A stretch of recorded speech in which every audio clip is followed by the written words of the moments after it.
إن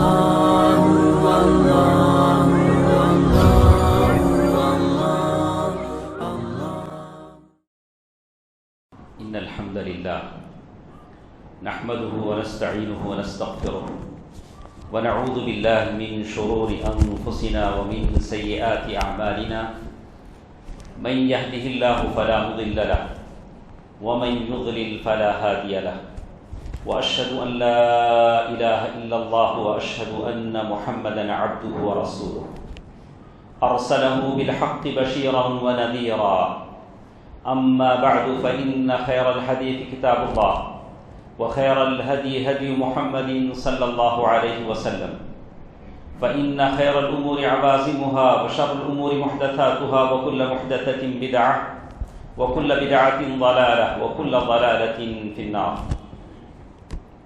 فأعوذ بالله من الشيطان الرجيم. بسم الله الرحمن الرحيم. يا أيها الرسل كلوا من الطيبات واعملوا صالحا انی بما تعملون علیم.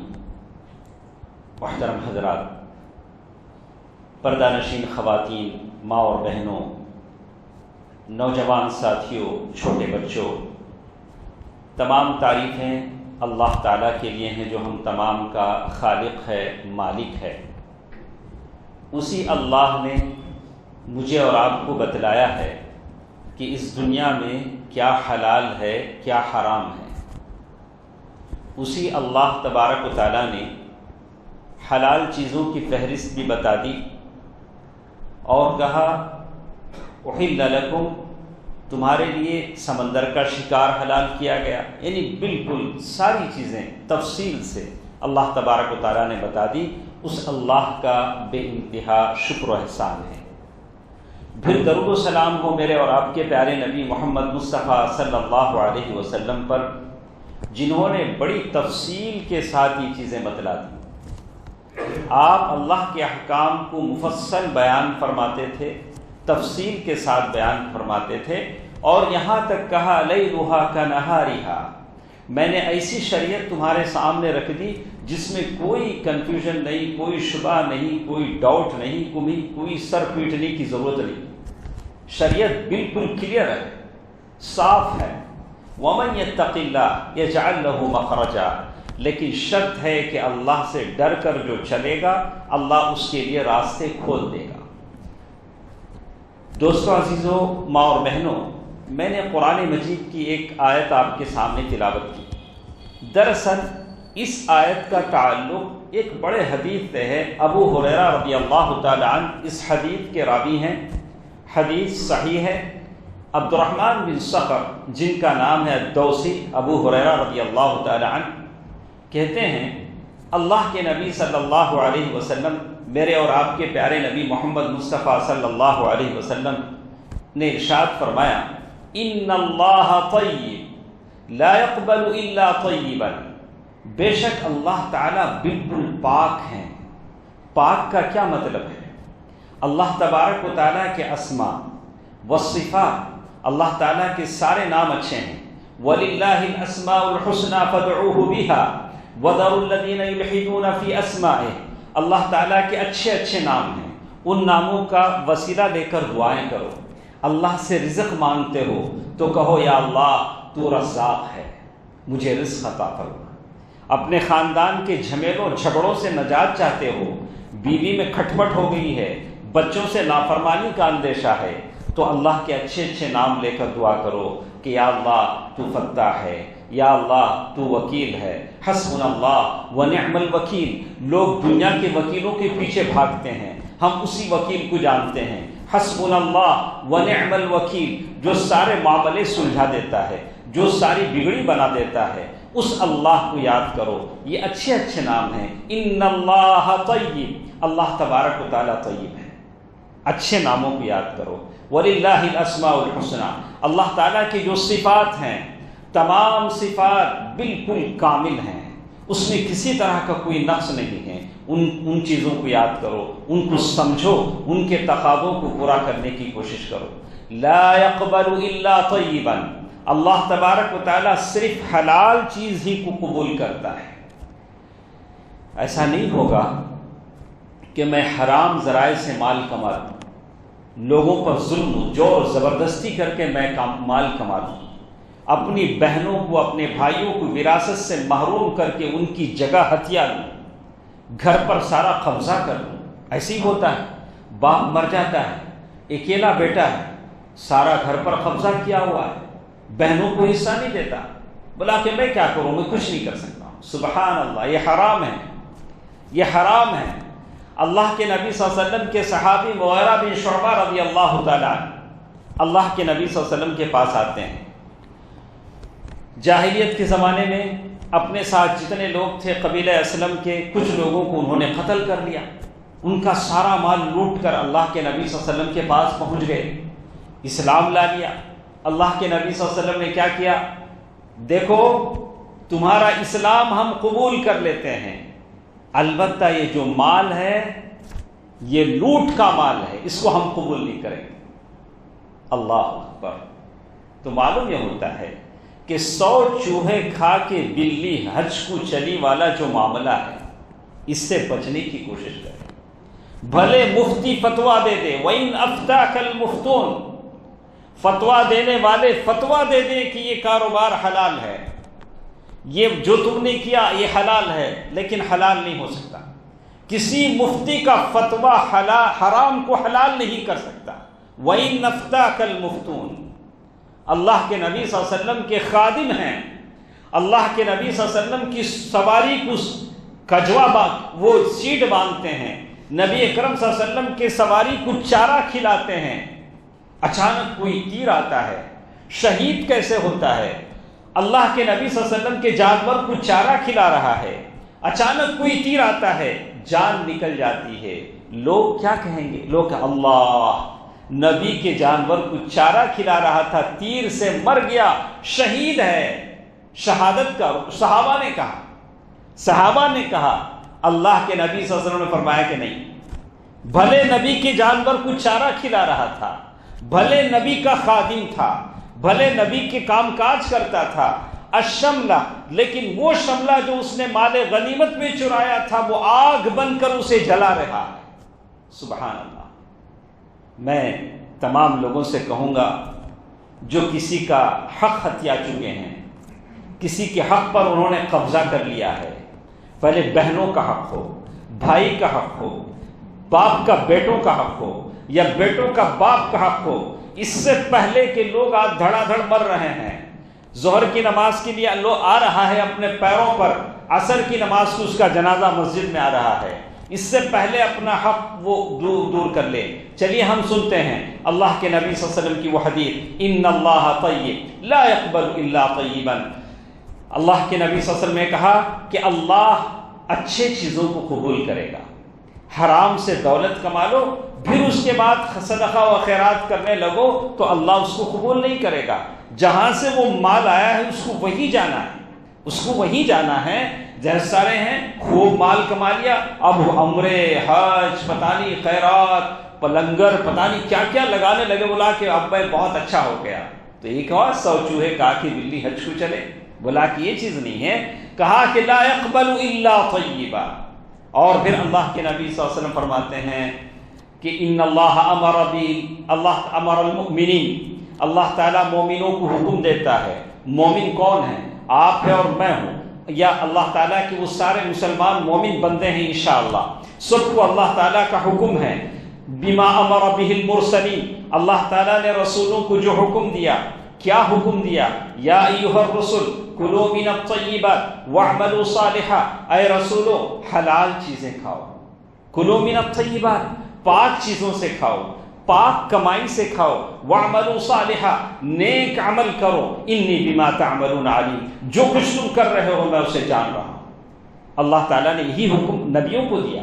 وَلَقَدْ، اسی لیے کفار قریش اللہ کے نبی صلی اللہ علیہ وسلم کے بارے میں کہتے تھے مَا لِهَذَا الرَّسُولِ يَأْكُلُ الطَّعَامَ وَيَمْشِي فِي الْأَسْوَاقِ، یہ کیسے رسول ہے جو کھانا کھاتا ہے، بازاروں میں گھوم پھر کر تجارتیں کرتا ہے۔ کبھی اونٹ کی تجارت نبی نے کی، اللہ کے نبی صلی اللہ علیہ وسلم بازاروں میں تجارت کرتے تھے، اللہ کے نبی صلی اللہ علیہ وسلم لوگوں کی بھیک پر نہیں جیتے تھے، تحفے تحائف آ جاتے تھے، کبھی کسی نے کٹورا دودھ دے دیا تحفے کے طور پر، نبی نے پی لیا، اپنی بیویوں کو پلا دیا کٹورا دودھ، سبحان اللہ۔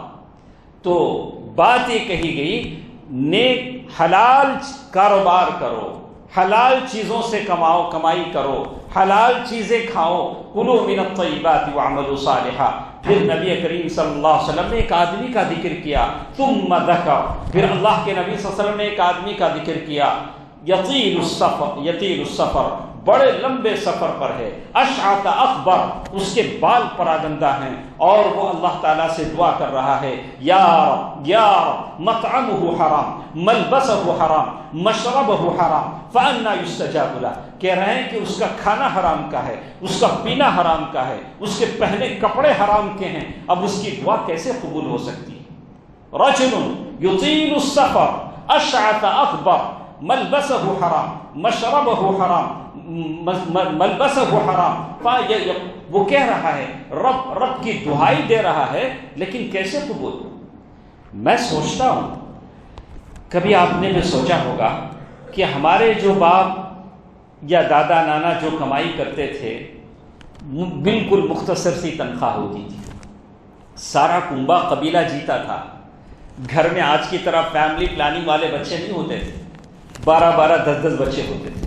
آج تو زمانہ فیملی پلاننگ کا زمانہ ہے، مختصر، ہم دو ہمارے دو، اب تو وہ بھی تو چلا گیا، اب تو عجیب زمانے میں لوگ جیتے ہیں۔ اللہ نے اسی سے منع کیا، وَلَا تَقْتُلُوا أَوْلَادَكُمْ خَشْيَةَ إِمْلَاقٍ۔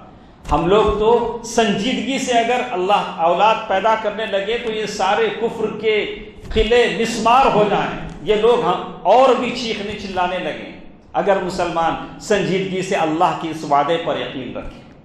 دوستو عزیزو، پہلے سارا کنبہ جی لیتا تھا، ایک آدمی کی کمائی ہوتی تھی، سارے گھر والے جیتے تھے۔ آج سارے گھر والے کما رہے ہیں، ماں باپ کو دیکھنے سے گریز کر رہے ہیں، ارے یہ دونوں کیوں نہیں کماتے ہیں؟ اب تو سوچ رہے 80 سال کا بوڑھا بھی جا کر کمائی کرے۔ اولاد یہی سوچتی ہے، میرا باپ 80 سال کا کیوں بیٹا ہے، میری ماں کیوں بیٹی ہے، جبکہ سارے گھر والے کماتے ہیں۔ یہ بے برکتی، یہ مصیبتیں، یہ بیماریاں اسی کا نتیجہ ہے کہ حرام کے ذرائع سے کمائی ہو رہی ہے۔ لقمہ، ایک نوالا جو میرے منہ میں جا رہا ہے، آپ کی منہ میں جا رہا ہے۔ آپ سوچیں، وہ زمانے میں جیسے کہا کہ جب مرد گھر سے باہر نکلتا تو دہلیز پر بیوی ٹہرتی اور کہتی کہ دیکھو ہم فاقے پر صبر کر سکتے ہیں، بھوک پر صبر کر سکتے ہیں، لیکن گھر میں جب آنا تو حرام کا نوالا لے کر نہیں آنا۔ سبحان اللہ۔ اس زمانے کی عورتیں اپنے شوہروں سے کہتی تھی کہ میں اور بچے بھوک سے بلک سکتے ہیں، صبر کر سکتے ہیں، لیکن حرام پر نہیں صبر کر سکتے۔ ایک لمبی حدیث ہے جو میں نے آپ کے سامنے کہی۔ تو آج لاک ڈاؤن کے زمانے کے بعد جب ہر طرف ایک طرح کا قحط کا ایک عجیب رونما سما ہے، تو ہم کو احساس کرنا چاہیے کہ ہماری جو دعائیں ہیں، اللہ کے نبی صلی اللہ علیہ وسلم نے بہت سارے لوگوں سے کہا گیا کہ ہماری دعائیں قبول نہیں ہوتی، ہم بہت سارے لوگوں کے حق میں دعائیں کر رہے ہیں۔ جب بھی انتخابات آتے ہیں ہم اللہ سے دعا کرتے ہیں، یا اللہ ان انتخابات میں ظالم حکمران نہ آئے، کوئی اچھا آدمی آئے، لیکن ایسا ہوتا نہیں۔ بیماری سے اٹھانے جانے کے لیے میں دعا کر رہا ہوں، آپ دعا کر رہے ہیں کہ یہ بیماری، یہ وبا، یہ وبا ختم ہو جائے، لیکن مسجدیں بھری ہیں، لوگ دعائیں کر رہے ہیں، گڑ گڑا رہے ہیں، لیکن ہوتا کیوں نہیں؟ ہوتا اس لیے نہیں ہے۔ اطب مطعمک تکن مستجاب الدعوہ، یہ کہا گیا کہ تم اپنے کھانے کو حلال بناؤ، تمہاری دعا قبول ہوگی۔ کلیئر بات، کوئی کنفیوژن نہیں، سیدھی بات۔ اطب مطعمک، تم جو کھانا کھا رہے ہو، تمہارا جو نوالا ہے، تمہارے دسترخوان پر جو سج رہا ہے، اسے دیکھو کہ یہ کہاں سے آیا ہے، اس میں کہیں حرام کی کوئی آمیزش نہیں ہے۔ کیسے دیکھوں؟ ویسے دیکھو جیسے ابو بکر صدیق رضی اللہ تعالیٰ عنہ نے دیکھا تھا۔ وہ کاہن غلام، وہ کاہن نوکر جو ابو بکر صدیق رضی اللہ تعالیٰ عنہ کے پاس آیا اور اس نے کوئی شیرنی مٹھائی خلیفہ راشد کے سامنے پیش کی، ابو بکر صدیق رضی اللہ عنہ کھا لیے۔ کھانے کے بعد انہوں نے کہا کہ امیر المؤمنین آپ ہمیشہ پوچھتے ہیں، لیکن اس مرتبہ آپ نے نہیں پوچھا کہ میں نے یہ کہاں سے لایا۔ ابو بکر صدیق رضی اللہ تعالیٰ نے پوچھا کہ یہ کہاں سے آیا، شیرنی کہاں سے آئی، یہ مٹھائی کہاں سے آئی؟ اس نے کہا کہ میں جاہلیت کے زمانے میں نے کسی کی کہانت کر دی تھی، فارچون ٹیلر، کہا کہ وہ جو کہانی بولتے ہیں وہاں جوتشی ہیں، آپ نے دیکھا ہوگا ادھر ادھر لوگ بیٹھے رہتے ہیں، کہا کہ میں نے وہ کر دی تھی اور مجھے کہانت آتی نہیں تھی، جھوٹ موٹ کی بولتا تھا۔ اب کس کو آتا ہے؟ یہ سارے سب جھوٹی تو بولتے ہیں، میں جھوٹ موٹ کی میں نے بولا اور وہ آج مجھے راستے میں ملا، شاید میری جھوٹی باتیں صحیح ہو گئی، اس نے مجھے اجر کے طور پر یہ دیا۔ یہ جو شیرنی ہے اس کا معاوضہ ہے، بدلہ ہے جو اس نے دیا، میں لایا اور آپ کھا گئے۔ کیا کیا یار غار نے؟ صدیق ابو بکر صدیق رضی اللہ تعالی عنہ نے، جن کے لیے کہا گیا جن کو جنت کے اکثر دروازوں سے بلایا جائے گا، اور وہ ابو بکر صدیق رضی اللہ تعالی عنہ جن کے بارے میں اللہ کے نبی صلی اللہ علیہ وسلم نے کہا کہ مسجد کی طرف کھلنے والے سارے دروازے بند کر دیے جائیں الا خوخۃ ابی بکر، سوائے ابو بکر کے دروازوں کی۔ اور اللہ کے نبی صلی اللہ علیہ وسلم سے لوگوں نے پوچھا کہ اللہ کے نبی صلی اللہ علیہ وسلم مردوں میں سب سے زیادہ محبوب آپ کی نظر میں کون ہے؟ تو کہا کہ ابو بکر رضی اللہ عنہ۔ ایسے ابو بکر نے کیا کیا؟ اپنے منہ میں انگلی ڈالا، وخال یعنی اس کو نکالتے رہے اور نکالتے رہے یہاں تک کہ ایسا لگنے لگا کہ جان نکل نہ جائے۔ کہا کہ اگر اس کوشش میں میری جان بھی نکل جاتی تو میں اس کو گوارا کر لیتا۔ سبحان اللہ۔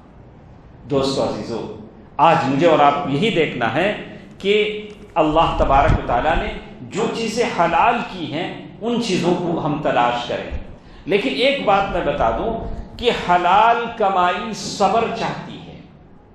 حلال کمائی آدمی کے لیے صبر چاہتی ہے۔ بے صبرے ہو کر آپ اگر یہ چاہیں تو اس طرح سے میں ترقی کر جاؤں تو آدمی کے لیے مشکل ہے۔ اس لیے کہ اللہ تبارک و تعالیٰ نے حلال کی جو لسٹ بتلائی ہے وہ بہت لمبی ہے، حرام کی لسٹ بہت مختصر ہے، لیکن شیطان کا کرشمہ یہ ہے کہ وہ حلال چیزوں کو چھوڑ دے کے حرام ہی پر جاتا ہے۔ تو ایک صاحب نے بڑی اچھی مثال دی، مجھے بڑا اچھا لگا، بولا کہ یہ گورنمنٹ کے گوڈاؤنس ہوتے ہیں، بڑے بڑے گوڈاؤنس ہوتے ہیں جہاں اناج کے تھیلے رکھے جاتے ہیں، تو وہاں چوہے ہوتے ہیں، اگر ایک چوہا بھی کھانے لگے تو سارا گوڈاؤن کم ہے، کب تک کھائے گا چوہا؟ لیکن چوہا کیا کرتا ہے؟ وہی چوہا پکڑنے کی بون میں آ کے وہ کھانے کی کوشش کرتا ہے، نتیجہ کیا ہوتا ہے؟ پکڑا جاتا ہے۔ اللہ نے جو حلال کیا ہے، جو حلال چیزیں دنیا میں ہیں، آدمی اس کو تلاش کرے، اور حلال کی بڑی فہرست بتائی گئی۔ اور اللہ تبارک و تعالیٰ نے، میں ایک بات اچھی طرح بتاتا ہوں کہ دوسرے بہت سارے ٹاپکس پر ہم توجہ دیتے ہیں، لیکن یہ حلال و حرام کا اتنی ضرورت ہے اس موضوع کی، اس کو سمجھنے کی۔ عمر بن خطاب رضی اللہ تعالی عنہ مدینے کے بازار میں اعلان کروا دیتے تھے کہ جس کو تجارت کاروبار کی سمجھ نہیں ہے، فقہ نہیں ہے، وہ ہمارے بازار میں نہ آئے۔ کیا کہا؟ جو جانتا نہیں ہے کہ کیا حلال ہے کیا حرام ہے، وہ ہمارے بازار میں تجارت کرنے کے لیے نہ آئے۔ تو آپ کو سمجھنا چاہیے کہ کون سا کاروبار، کون سی چیز، کون سی کمائی حلال ہے، کون سی چیز حرام ہے۔ اگر نہیں جانتے ہیں تو آپ علماء سے پوچھیں، فاسألوا اہل الذکر ان کنتم لا تعلمون۔ اسی لیے اللہ تبارک و تعالیٰ نے قرآن مجید میں سب سے بڑی آیت اسی سے متعلق بیان کی، حلال و حرام کے تعلق سے، حلال کمائی کے تعلق سے۔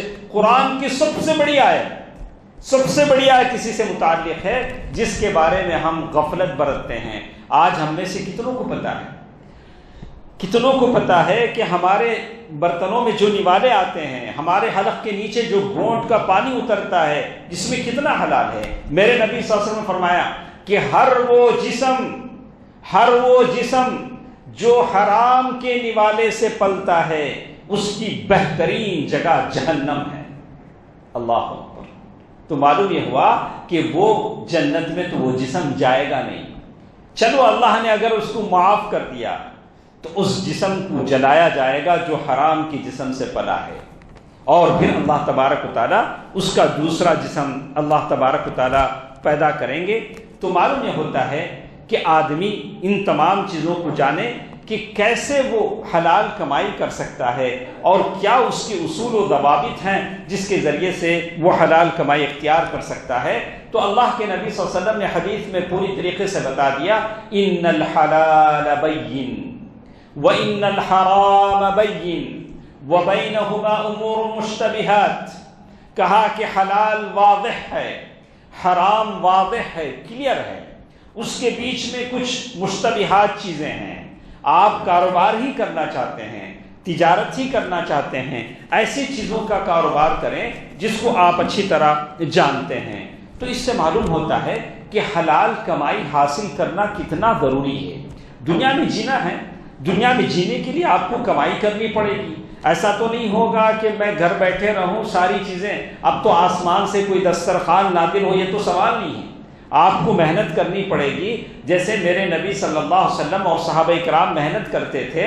اور اللہ تبارک و تعالیٰ نے بعض صحابہ کو اتنی دولت دی، کہا کہ میں زمین سے مٹی بھی اٹھاتا تو وہ سونا ہو جاتی. کہ مطلب اللہ تعالیٰ نے اتنی برکت ان کو دی. دعائیں بتلائی گئی، اللہم اکفنی بحلالک عن حرامک واغننی بفضلک عمن سواک. آپ پیارے نبی صلی اللہ علیہ وسلم نے جو دعائیں بتلائی ہیں اس دعاؤں کو کریں تاکہ اللہ تبارک و تعالیٰ آپ کی روزی روٹی میں برکت دے. تو معلوم یہ ہوتا ہے کہ حلال کمانا اس لیے ضروری ہے کہ وہ آپ کی دعائیں قبول ہونے کا نتیجہ ہے. آپ کی اور میری دعائیں حلال کمائی سے قبول ہوں گی. اور حلال کمانا اس لیے ضروری ہے کہ حرام نوالا میرے جسم پر اثر کرتا ہے. جو جسم حرام کھاتا ہے وہ حرام کاری ہی کرے گا، وہ نیکی کی طرف نہیں جائے گا، اچھی سوچ اس کے دماغ میں نہیں آئے گی، خیر کرنے کا جذبہ اس کے دماغ میں نہیں پیدا ہوگا. اس لیے میں نے ایک صاحب سے کہا، وہ ان کا نام محب الرحمان ہے، میرے پاس آئے، کہا کہ میرے ابا بینک کے ملازم ہیں، سارا پیسہ بینک کا ہے اور میں کیا کروں. میں ان کے گھر جاتا ہوں، کبھی چائے پینے تک میری طبیعت گوارا نہیں کرتی ہے، اس لیے کہ میں دیکھتا ہوں کہ وہ سارا سود ہی کا پیسہ ہے، سود ہی کا پیسہ ہے. بڑے علماء کا فتویٰ ہے کہ اللہ کے نبی صلی اللہ علیہ وسلم نے مدینے کی یہودیوں سے، مدینے کے جو یہودی تھے ان سے معاملات کیے ہیں، لیکن اکثر علماء یہی کہتے ہیں کہ آدمی کو اس آدمی سے بچنا چاہیے جس کی ساری کمائی سود کی ہے، جس کی ساری کمائی حرام کی ہے. تو آخر میں ایک بات میں آپ کے سامنے کہوں گا کہ وہ کیا ذرائع ہیں جس سے آدمی بچ سکتا ہے. بہترین چیز، بہترین کمائی ہاتھ کی محنت ہے. اللہ کے نبی صلی اللہ علیہ وسلم نے ان کی تعریف کی ہے. اور سارے جو ٹیکنیکل یہ ہیں، کمانے کے آلات ہیں، یہ سارے کے سارے حلال ذرائع سے ہیں. اللہ تبارک و تعالیٰ اس میں برکت دے گا، آدمی اس کی کوشش کرے. اور اسی کی طرح کہا کہ ایک چیز جو ہم نے کہا کہ یہ سود کی جتنی شکلیں، انٹرسٹ کی جتنی شکلیں، بھلے کسی بھی شکل میں آئیں. ایک حدیث آپ کو یاد ہوگی، حدیث میں اللہ کے نبی صلی اللہ علیہ وسلم نے فرمایا کہ حدیث صحیح ہے کہ قیامت کے قریب سود وڈی اتنا پھیلے گا، اتنا پھیلے گا، اکثر لوگ اس میں مبتلا ہو جائیں گے، یا جو مبتلا نہیں ہوں گے یا کم از کم ان کو اس کی غبار، ڈسٹ یعنی دھول لگے گی. تو اس سے لوگوں نے کہا کہ یہ جو نئے نئے انداز ہیں سود کے، جو انٹرسٹ کے جو نئے نئے انداز ہیں، اس سے اگر آپ بچ سکتے ہیں تو بچیں. ایسا نہیں ہے کہ ضرورت کے نام پر، ضرورت اس کی کوئی حد نہیں، آپ جاتے رہیں گے وہ چیز ہوتی رہے گی. اتنی ضرورتیں نہ بڑھا دی جائیں کہ حرام کے دروازے کھل جائیں. جتنا آپ حلال کے حدود میں جی سکتے ہیں، اللہ تعالیٰ کے حدود کو نہ توڑیں. ضرورت کے نام پر ہر چیز میں اپنے آپ کو آلودہ نہ کر دیں، اپنے آپ کو اس میں شامل نہ کر دیں. اسی طرح حرام کی جو چیزیں ہمارے کمائی میں مل جاتی ہیں، تو علماء نے کہا کہ عدم اخراج الزکوٰۃ، بہت سارے ہیں جو زکوٰۃ دینے سے پیچھے ہٹ جاتے ہیں اور اس کے لیے ہیلے بہانے تلاش کرتے ہیں. ابھی تو لاک ڈاؤن کا زمانہ تھا، ابھی تو زکوٰۃ نہیں ہے، بہت سارے بہانے تو مل جاتے ہیں اور وہ پیسہ آپ کی کمائی میں شامل ہو جاتا ہے. آپ کے اچھے پیسے میں اگر وہ غلط پیسہ آ جاتا ہے تو پھر آپ کا پیسہ خراب ہو جاتا ہے. تو اس کے لیے ہیلے بہانے تلاش کرنا، جو پیسہ زکوٰۃ کا ہے اسے روک کے اپنے لیے خرچ کرنا، یہ بھی حرام کی کمائی ہے۔ اس کا اثر آپ کی زندگی پر اور ہمارے بچوں پر اور ہمارے اعمال پر اس کا اثر ضرور پڑے گا۔ جو اللہ کا حق ہے اسے ادا کرنے کی کوشش کریں۔ اور اسی طرح کہا عدم دفع رواتب العمال، آپ کے پاس جو لوگ کام کرتے ہیں، آپ کے پاس جو ملازمین ہیں، کسی بہانے سے آپ ان کی تنخواہ روکتے ہیں یا ان کو آپ تنخواہ کم دیتے ہیں، وہ پیسہ پھر آپ اپنے کمائی میں شامل کرتے ہیں، تو آپ نے حرام شامل کیا۔ وہ اس کا حق ہے، آپ اسے دیں۔ اگر آپ اسے نہیں دیتے ہیں تو یہ حرام ہے۔ ایک آخری چیز تفصیل ہے، انشاءاللہ پھر کبھی ہم سنیں، کہا مثل الغنی۔ ایک اور چیز جو میں آپ کو بتاؤں گا، کسی بہانے آدمی قرض لے لیتا ہے اور لیکن جب قرض دینے کی باری آتی ہے تو نمبر بدل لیتا ہے۔ آج کل ہمارے پاس ایسی ہوتا ہے، لوگ فری سم دیتے ہیں، قرض دار فون کرے گا اس لیے ہم نمبر بدل لیتے ہیں، 1 2 3 کتنے نمبر آدمی بدلے گا؟ اللہ کے پاس تو نمبر ہے، اللہ تعالیٰ کے پاس تو ہمارا نمبر ہے۔ جب وہاں سے بلائے گا تو یہاں کا رتی وہاں کا ہتی، بڑا کہ وہاں بہت دینا پڑتا ہے۔ اللہ کے پاس اس سے پہلے کہ اللہ لے تم ابھی دنیا میں دے دو۔ مثل الغنی، اللہ کے نبی صلی اللہ علیہ وسلم فرمایا کہ مالدار آدمی لوگوں کو ٹھکا دیتا ہے، لوگوں کو دھوکہ دے دیتا ہے، لوگوں کے قرضے کہتا ہے کہ آسان بات ہے، یجمان نہیں۔ لوگ کیا بولتے ہیں؟ یجمان باہر گئے، وہ یجمان کبھی اندر آتے نہیں۔ لوگ ایسے ہی لوگوں کا قرضہ کیا کرتے ہیں؟ یہ کرتے ہیں اور اس سے بچنے کی کوشش کرتے ہیں۔ میرے نبی صلی اللہ علیہ وسلم نے ایسے لوگوں کی جنازہ نہیں پڑھائی جو قرض دار تھے، جب تک کہ کسی نے قرضے کی ذمہ داری نہیں لے لی کہ اے اللہ کے نبی صلی اللہ علیہ وسلم میں یہ قرض ادا کروں گا۔ دوستو عزیزو، ماں اور بہنوں، میری آپ تمام سے اتنی سی بات ہے کہ ہم اللہ تعالیٰ نے جو حلال راستے ہمارے لیے بنائے ہیں بہت زیادہ ہیں، ان چیزوں کو تلاش کریں اور اپنی ہر نوالے پر غور کریں کہ کہیں اس کا اثر میری زندگی میں، میرے بچوں پر، میرے اعمال پر نہ پڑے، اس لیے کہ یہ میری دعاؤں کی مقبولیت کا سبب ہے۔ میرا نوالا حلال ہے تو اللہ تعالیٰ میری دعا ضرور قبول کریں گے۔ اور جتنے لوگ میری آواز سن رہے ہیں، جتنے میرے ساتھ بیٹھے ہیں، آپ ایک پیپر لے کر بیٹھیں، قلم لے کر بیٹھیں، لکھیں کہ آپ کے اقربا میں، آپ کے خاندان میں، آپ کے خونی رشتوں میں کس کس کا حق آپ پر ہے یا حق آپ نے نہیں دیا ہے۔ آج ہی فیصلہ کریں کہ اس سے پہلے کہ اللہ تعالیٰ کی طرف سے بلاوا آ جائے ہم ہر ایک کا حق ادا کر دیں، تاکہ اللہ تعالیٰ کے پاس ہماری پکڑ نہ ہو۔ اللہ تبارک و تعالیٰ مجھے اور آپ کو اس کی توفیق دے۔ اللہ تعالیٰ جتنے بیمار ہیں اللہ تعالیٰ انہیں شفائے عاجلہ عطا فرمائے، شفائے کلیہ عطا فرمائے، شفائے عاجلہ عطا فرمائے۔ یا اللہ عالم اسلام کے تمام مسلمانوں پر رحم فرما۔ یا اللہ جہاں جہاں مسلمان پریشان ہیں یا اللہ ان کی پریشانی کو دور فرما۔ یا اللہ وہ مسلمان جو تیرے دین پر قائم ہیں، ظالموں سے ظلم سہ رہے ہیں، یا اللہ ان تمام مسلمانوں کی مدد فرما۔ یا اللہ ان کی غیبی مدد فرما۔ یا اللہ تمام مسلمانوں کو غلبہ، شان و شوکت فرما۔ آمین۔ صدق اللہ العلی العظیم ونفعني وإياكم بالآيات والذكر الحكيم إنه تعالى جواد ولي كريم والرؤوف الرحيم۔